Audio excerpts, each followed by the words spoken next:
Hello students, welcome है आपका एक नए वीडियो में।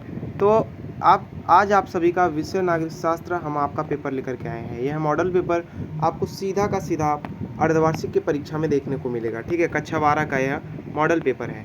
इसमें आप सभी देख सकते हैं कि आपका पूर्णांक 100 है। ठीक है, और पूर्णांक आपका 100 है। इसमें आपका समय 3 घंटे 15 मिनट मिलने वाले हैं, जिसमें आपको 15 मिनट जो है परीक्षार्थियों को प्रश्न पत्र पढ़ने के लिए निर्धारित होते हैं। उसके बाद आपका क्या हुआ है कि आपका दिया हुआ है यहाँ पर निर्देश। आप देख सकते हैं आपका निर्देश क्या है कि सभी प्रश्न करना अनिवार्य है। और दूसरा है आपका प्रश्न संख्या 1 से 20 तक बहुविकल्पीय प्रश्न है। आपको पहले तो पेपर का बेसिस पता होना चाहिए कि आपका कितने से कितने तक आपका कौन सा प्रश्न होने वाला है, जिसके हिसाब से ही आप टाइम मैनेजमेंट कर पाएंगे एग्जाम में। और आपका तीसरा क्या है, प्रश्न संख्या 11 से 20 तक लघु उत्तरीय प्रश्न है। ठीक है, जिनका उत्तर प्रत्येक लगभग 10 शब्दों यानी एक वाक्य में देना है। तो लघु उत्तरीय अति लघु उत्तरीय जो प्रश्न आपका होता है 2 अंक आपका निर्धारित होता है। इसमें आपका 2 अंक निर्धारित होता है, प्रत्येक का उत्तर देने पर एक वाक्य में देना होता है। आपका चौथा प्रश्न है कि प्रश्न संख्या 21 से 26 तक लघु उत्तरीय प्रश्न प्रथम है, जिनका उत्तर लगभग 50 शब्दों में देना होता है। ठीक है, फिर आपका प्रश्न संख्या 27 से 30 तक लघु उत्तरीय प्रश्न दूसरा है, जिनका उत्तर प्रत्येक लगभग 100 से 125 शब्दों में देना होता है। फिर आपका छठा आपका दिया हुआ है निर्देश कि प्रश्न संख्या 31 से 32 दीर्घ उत्तरीय प्रश्न है, जिनका उत्तर प्रत्येक लगभग 250 शब्दों में देना है।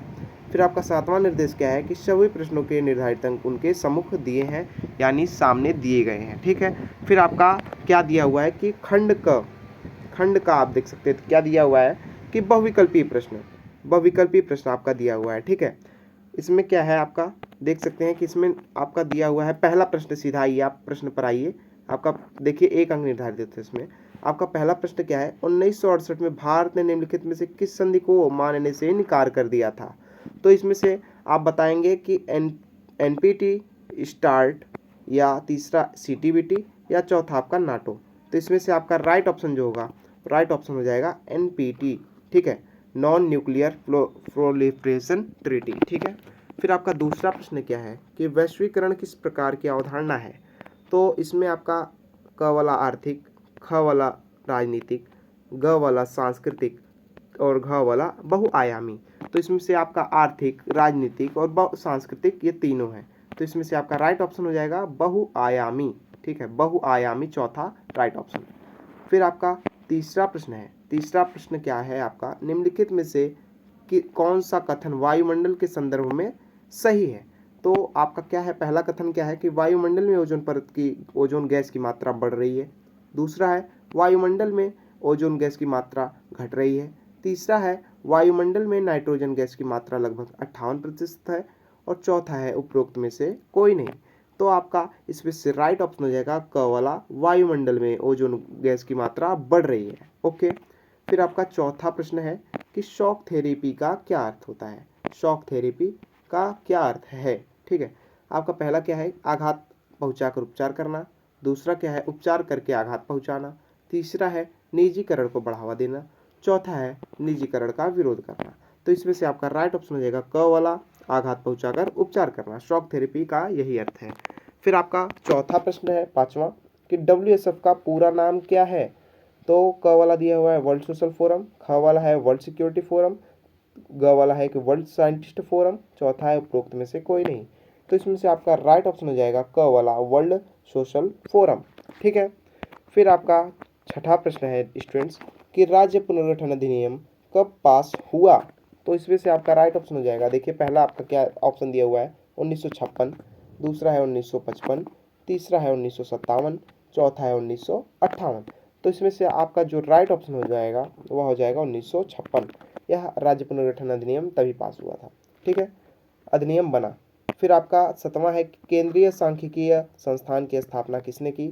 आपका JC कुमारप्पा दिया हुआ है, PC महालनोबिस, ग वाला KN राज और घ वाला अरविंद पनगड़िया। तो इसमें से आपका राइट ऑप्शन ख वाला हो जाएगा PC महालनोबिस। ठीक है, फिर आपका आठवां प्रश्न है कि बॉम्बे प्लान का क्या अर्थ है। बॉम्बे प्लान, आठवां है कि बॉम्बे प्लान का क्या अर्थ है। तो इसमें आपका दिया हुआ है कि भारत का राजनीतिक विकास करना, भारत का सांस्कृतिक विकास करना, भारत का आर्थिक विकास करना, भारत का सर्वांगीण विकास करना। तो यहाँ पर आप देख सकते हैं कि आपका यहाँ पर कौन कौन सा राजनीतिक विकास, सांस्कृतिक विकास और आर्थिक विकास, यह 3 विकास दिए होंगे। और यहाँ पर दिया हुआ है कि सर्वांगीण विकास। तो आपका जो मेन था वो तो भारत का आर्थिक विकास करना ही था, भारत का आर्थिक विकास करना था इसका बॉम्बे प्लान का मुख्य उद्देश्य। फिर आपका 9वां है कि 1975 ईस्वी में आपातकालीन घोषणा के समय भारत का प्रधानमंत्री कौन था? जयप्रकाश नारायण, इंदिरा गांधी, या लाल बहादुर शास्त्री, या मोरारजी देसाई। तो इसमें से आपका राइट ऑप्शन हो जाएगा ख वाला, इंदिरा गांधी। इंदिरा गांधी के कार्यकाल में ही 1975 में आपातकाल की घोषणा की गई थी। फिर आपका 10वां प्रश्न है कि किस दशक को स्वायत्तता का दशक कहा जाता है? किस दशक को स्वायत्तता का दशक कहा जाता है? तो यहाँ पर आपका दिया हुआ है 1960, 1980, 1950, 1970। तो यहाँ पर आपका राइट ऑप्शन होने वाला है क वाला 1960। उसके बाद स्टूडेंट्स आपका अति लघु उत्तरीय प्रश्न आ चुका है। अति लघु उत्तरीय प्रश्न क्या है? इसमें आपका प्रत्येक को उत्तर देने पर आपका क्या है, प्रत्येक का उत्तर आप देंगे तो आपको क्या है कि 2 अंक आपको मिल जाएंगे। 2 अंक यानी आप लोग यहाँ पर देख सकते हैं 2 अंक क्या है कि पहला आपका क्या प्रश्न दिया हुआ है कि सुरक्षा से क्या तात्पर्य है? सुरक्षा, तो सुरक्षा यानी सु मतलब अच्छा, अच्छी प्रकार से, और रक्षा मतलब रक्षा करना। तो किसी व्यक्ति, वस्तु या संस्थान की अच्छी तरीके से रक्षा करना, आप ऐसे लिख सकते हैं एक शब्दों में, तो आपका क्या है 2 अंक निर्धारित हो जाएंगे। फिर आपका दूसरा है कि किन्हीं 2 अस्त्र नियंत्रण संधियों का नाम उल्लेख कीजिए। जैसे आपका एनपीटी हो गया, सीडब्ल्यूसी हो गया और सीटीबीटी हो गया। इन सभी का क्या है 2 ही नाम आपका यहाँ पर पूछा है, तो 2 नाम आप लिख देंगे, आपका 2 अंक मिल जाएगा। फिर तीसरा प्रश्न है 13वां का, वैश्वीकरण से क्या अभिप्राय है? वैश्वीकरण 1 नंबर प्रश्न है आपका, वैश्वीकरण से क्या अभिप्राय है वह आपको बताना है। फिर 14वां है कि पृथ्वी सम्मेलन किस समस्या को लेकर आयोजित किया गया था? पृथ्वी सम्मेलन जो था वह किस समस्या को लेकर के आयोजित किया गया? आप बता सकते हैं। पर्यावरण का जो पर्यावरणीय समस्या जो थी उसी को लेकर के आयोजित किया गया था। और क्या क्या सम्मेलन थे आपको नहीं लिखना है, क्योंकि आपको 2 अंक मिलने हैं और आपको जो टाइम मैनेजमेंट है वो देखना है। फिर आपका क्या है 15वां प्रश्न कि साझी संपदा का क्या अर्थ है? साझी संपदा किसे कहते हैं? किस साझी संपदा उसे कहते हैं जिस पर किसी एक व्यक्ति का ना हक ना होकर के पूरे समुदाय या समाज का होता है, उसे हम साझी संपदा कहते हैं। यानी सार्वजनिक हित के लिए वह क्या होता है, सार्वजनिक हित उस पर होता है। ठीक है, सार्वजनिक उस पर जो है सबका हक होता है। फिर आपका 16वां है कि देश में प्रथम बार गठबंधन सरकार कब बनी? तो आपको पता है कि 1977 में। कब? 1977 मोरारजी देसाई की सरकार बनी थी, जो 2 साल तक चली थी, +2 यानी 2 वर्षों तक आपकी चली थी। फिर आपका 17वां है कि सिंडिकेट से क्या अभिप्राय है? सिंडिकेट क्या है? तो जो आपको पता है कि कांग्रेस में जो प्रभावशाली जो नेता थे, जैसे महाराष्ट्र से और यहाँ आपके कर्नाटक, महाराष्ट्र और कुछ अन्य नेता भी थे जो सिंडिकेट के जो प्रभावशाली नेता थे। तो वही आपका पूछा है कि सिंडिकेट से क्या अभिप्राय है, आपको इसमें बताना है। 2 अंक इसमें भी मिल जाएंगे। फिर आपका 18वां है कि देश के विभाजन से प्रभावित होने वाले 2 राज्यों के नाम लिखिए। तो आपका देश के विभाजन से पंजाब, देखो आपका पंजाब, ठीक है, पंजाब और कौन सा आपका पंजाब और वेस्ट बंगाल। वेस्ट बंगाल आपका जो था, बंगाल आप बोल सकते हैं उस समय। तो ये 2 आपके जो है सबसे ज़्यादा प्रभावित राज्य थे हमारे भारत के। फिर आपका तीसरा 19वां वाला क्या है कि अल्पमत सरकार किसे कहते हैं? तो आप जानते हैं कि किसी आम चुनाव में जब किसी सांसद या राज्य विधानमंडल को क्या है कि पूर्ण बहुमत नहीं मिलता है, तो वह सरकार अल्पमत में रह जाती है, तो ऐसी सरकार को अल्पमत सरकार कहते हैं। एकदम आसान सा सवाल है। फिर आपका 20वां प्रश्न है कि मध्यावधि चुनाव किसे कहते हैं? तो दोस्तों मध्यावधि चुनाव किसे कहते हैं, तो आपको इसमें सोचना थोड़ी ना है। मध्यावधि चुनाव जब किसी संसद या विधानमंडल को, क्या राज्य विधानमंडल को, क्या किसी जब वह उसको क्या कर दिया जाता है, भंग कर दिया जाता है।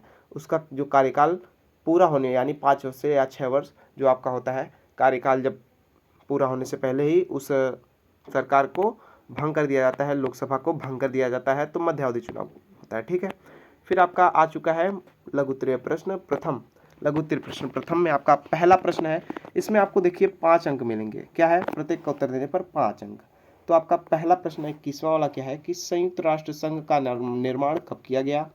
इसके किन्हीं 2 विशिष्ट संस्थाओं के नाम लिखिए तथा उनके कार्यों का उल्लेख कीजिए। ठीक है, संयुक्त राष्ट्र संघ का निर्माण कब हुआ? तो आप जानते हो 1945 में। इसके निर्माण 2 विशिष्ट संस्थाओं के नाम, इसकी किन्हीं 2 विशिष्ट संस्थाओं के नाम आप बता दीजिए। ठीक है, आर्थिक और सामाजिक परिषद और सुरक्षा परिषद, इन सभी को विशिष्ट जो संस्थाएं हैं और उनके कार्यों का उल्लेख कर दीजिए। फिर आपका 22वां प्रश्न है कि भारत के नागरिक के रूप में भारत की राष्ट्र संघ में अस्थायी सदस्यता क्यों होनी चाहिए, इसके पक्ष में 2 तर्क दीजिए। तो आप भारत के नागरिक हैं तो आपको पता होना चाहिए कि भारत जो है संयुक्त राष्ट्र संघ के जो सदस्यता का क्या है, अस्थायी सदस्यता का के योग्य हो चुका है, बट क्या है कि अस्थायी सदस्यता मिली नहीं है। यह जो चीन है आपका, चीन जो चाइना है, चाइना आपका क्या है विरोध बार बार करता आया है, क्या है इंडिया का बार बार विरोध करता आया है संयुक्त राष्ट्र संघ में क्या अस्थायी सदस्यता को लेकर के, वो बार बार वीटो का प्रयोग करता है। फिर आपका 23वां क्या है कि आसियान का निर्माण क्यों किया गया। आसियान क्या है, तो आप जानते हैं association of south east Asian Nations, और क्या है यह अपने उद्देश्यों की पूर्ति में सफल है, इसके पक्ष में अपने विचार स्पष्ट कीजिए। क्या यह अपने उद्देश्यों में सफल रहा या नहीं रहा, इसके उद्देश्य क्या थे, यह सफल हुआ या नहीं हुआ, तो आपको ये सब कुछ बताना है। फिर आपका 24वां है कि स्वतंत्रता प्राप्ति के पश्चात एक दलीय प्रभुत्व प्रणाली का भारतीय राजनीति पर क्या प्रभाव पड़ा, स्पष्ट कर दीजिए। ठीक है, आपको स्पष्ट करना है कि एक दलीय प्रभुत्व प्रणाली का भारतीय राजनीति पर क्या प्रभाव पड़ा। फिर आपका 25वां प्रश्न है कि 1975 ईस्वी में आपातकाल लागू होने से हमें क्या सीख मिलती है, स्पष्ट कीजिए। तो 1975 में जो इंदिरा गांधी द्वारा आपातकाल लागू किया गया था, इससे हमें क्या सीख मिली और क्या क्या संविधान संशोधन भी इसके द्वारा ही 42वां संविधान संशोधन 1976 आपका करवाया गया, जिसे मिनी संशोधन या मिनी संविधान भी कहते हैं। यह सब कुछ आपको पता रहेगा तो आप परीक्षा में फोड़ करके आएंगे, यदि आपको पता नहीं रहेगा तो आप एकदम से कुछ आपका होने वाला नहीं है। ठीक है, तो इसलिए आप 2 घंटे रोज आपको क्या देना है। फिर आपका क्या है 26वां प्रश्न है कि असम आंदोलन सांस्कृतिक अभियान और आर्थिक पिछड़ेपन की मिलीजुली अभिव्यक्ति था, तथ्य सहित उदाहरण सहित स्पष्ट कीजिए। क्या है असम आंदोलन जो आपका हुआ था सांस्कृतिक अभियान और आर्थिक पिछड़ेपन की मिलीजुली अभिव्यक्ति था, तथ्य सहित आपको उदाहरण सहित स्पष्ट करना है। इसमें भी आपको 5 अंक मिलेंगे। ठीक है, यहाँ पर देख सकते हैं 5 अंक। फिर आपका क्या है कि लघुत्तरीय प्रश्न द्वितीय, लघुत्तरीय प्रश्न द्वितीय क्या है, इसमें आपका प्रत्येक का उत्तर देने पर आपको कितने अंक मिलने वाले हैं, देख रहे हैं 3 + 3 यानी 6 अंक। यहाँ आपका क्या 27वां प्रश्न है कि भारत और चीन की उभरती अर्थव्यवस्थाओं में वर्तमान की एक ध्रुवीय व्यवस्था को चुनौती देने की क्या क्षमता है, वर्तमान परिस्थितियों की दृष्टि से आप इससे सहमत हैं, अपने मत की पुष्टि में भी तर्क दीजिए। भारत और चीन की उभरती अर्थव्यवस्था में वर्तमान की एक ध्रुवीय व्यवस्था को चुनौती देने की क्षमता है या नहीं है, आपको यह बताना है। ठीक है, और वर्तमान परिस्थितियों में दृष्टि से आप क्या इससे क्या सहमत है या नहीं है, यह आपको बताना है। फिर आपका 28वां है कि वैश्विक पर्यावरण की सुरक्षा से जुड़े मुद्दे 1990 के दशक में विभिन्न देशों के लिए प्राथमिक सरोकार क्यों बन गए, किन्हीं 3 कारणों का उल्लेख कीजिए। किन्हीं 3 कारणों को दीजिए कि 1990 के दशक में विभिन्न देशों के लिए प्राथमिक सरोकार क्यों बने। वैश्विक पर्यावरण की सुरक्षा, वैश्विक पर्यावरण की सुरक्षा और 1990 के दशक में विभिन्न देशों के लिए प्राथमिक सरोकार क्यों बन गए, यह आपको इस पर 3 कारणों का उल्लेख करना है। ठीक है, फिर आपका 29वां प्रश्न है कि नियोजन से आपका क्या अभिप्राय है। नियोजन से क्या अभिप्राय है, नियोजन, ठीक है, आप नियोजन का नाम सुने होंगे। नियोजन किसे कहते हैं, तो किसी वस्तु को क्या है जब नियमानुसार आप उसका कार्य करते हैं तो उसे एक प्रकार से उसका जब योजना बनाकर उसका कार्य करते हैं तो उसे ही नियोजन कहते हैं। नियोजित अर्थव्यवस्था की राह में प्रथम एवं द्वितीय पंचवर्षीय योजनाओं की भूमिका का उल्लेख कीजिए। तो मेरा आपसे एक प्रश्न है कि प्रथम पंचवर्षीय योजना कब लागू की गई, आपको यह बताना है। फर्स्ट टाइम क्या है, फर्स्ट टाइम पंचवर्षीय योजना कब लागू की गई, आपको यह बताना है, कमेंट करके जरूर बताइएगा। फिर आपका क्या है कि 30वां 1989 के बाद की अवधि में भारतीय राजनीति के प्रमुख मुख्य मुद्दे क्या रहे, इनका भारतीय राजनीति पर क्या प्रभाव पड़ा, आपको यह बताना है। ठीक है, इसमें भी आपको 6 अंक मिलेंगे, 3 + 3। उसके बाद आपका क्या है कि लघुत्तरीय प्रश्न, दीर्घोत्तरीय प्रश्न आ चुका है। दीर्घोत्तरीय प्रश्न देख सकते हैं यहाँ पर आ चुका है। आपका पहला प्रश्न क्या है, दक्षेस क्या है, SAARC, South Asian Association for Regional Cooperation, इसका गठन कैसे हुआ, 1985 में इसका गठन कैसे हुआ। दक्षिण एशिया की प्रगति में दक्षेस यानी सार्क ज़्यादा बड़ी भूमिका निभा सके, इसके लिए आप क्या सुझाव देंगे। तो जो आपका दक्षेस है, ठीक है, दक्षिण एशियाई जो सदस्य देश हैं इसके, इनके जो भूमिका है, इनका दक्षेस की क्या भूमिका है, इन सभी आपको यह बताना है। इसमें भी आपको 6 अंक निर्धारित है, 6 अंक आपको मिल जाएंगे। ठीक है, या यदि आपको यह प्रश्न नहीं आता है तो अथवा करके यहाँ पर एक और प्रश्न दिया हुआ है कि 2 ध्रुवीय विश्व का क्या अर्थ है, इसके विघटन के 4 कारणों का उल्लेख कीजिए। तो 2 ध्रुवीय विश्व का क्या अर्थ है, 2 ध्रुवीय विश्व यानी 2 ध्रुवीय यानी समाजवादी और पूंजीवादी। ठीक है, पूंजीवादी, आप जानते हैं कि समाजवादी और पूंजीवादी 1991 के पहले विश्व दो ध्रुवीय था। एक का नेता यूएसए यानी संयुक्त राज्य अमेरिका और दूसरे का यूएसएसआर यानी जो वर्तमान रूस है। यह दो ही थे। यह यूएसए जो था यह पूंजीवादी चलाता था, पूंजीवादी व्यवस्था, और यह जो यूएसएसआर था यह समाजवादी। ठीक है, समाजवादी व्यवस्था। तो आपको यह विघटन के क्या कारण थे इन सभी को बताना है। फिर आपका 32वां प्रश्न है कि निम्नलिखित देशों के साथ भारत के वैदेशिक संबंधों की व्याख्या करिए। आपका क्या है, कौन सा देश दिया हुआ है कि भारत और पाकिस्तान। ठीक है, भारत और पाकिस्तान के साथ क्या संबंध है, कैसे हैं वैदेशिक संबंध, कैसे किस तरीके से हैं, आपको यह बताना है। फिर आपका दूसरा है कि भारत और चीन का संबंध, यह आपको बता देंगे। तो 4+4 यानी 8 अंक आपको मिल जाएंगे, 8 अंक। ठीक है, 8 अंक निर्धारित होते हैं। वहाँ पर जो ऊपर आपको बताया उसमें भी 8 अंक निर्धारित हैं। यहाँ पर अथवा करके एक प्रश्न दिया हुआ है कि आपको यदि एक नहीं आता दूसरा आप कर सकते हैं। गुटनिरपेक्ष की राजनीति की नीति का क्या अर्थ है, वर्तमान परिस्थितियों में यह भारत के लिए प्रासंगिक है, इसके पक्ष में अपना मत स्पष्ट करिए।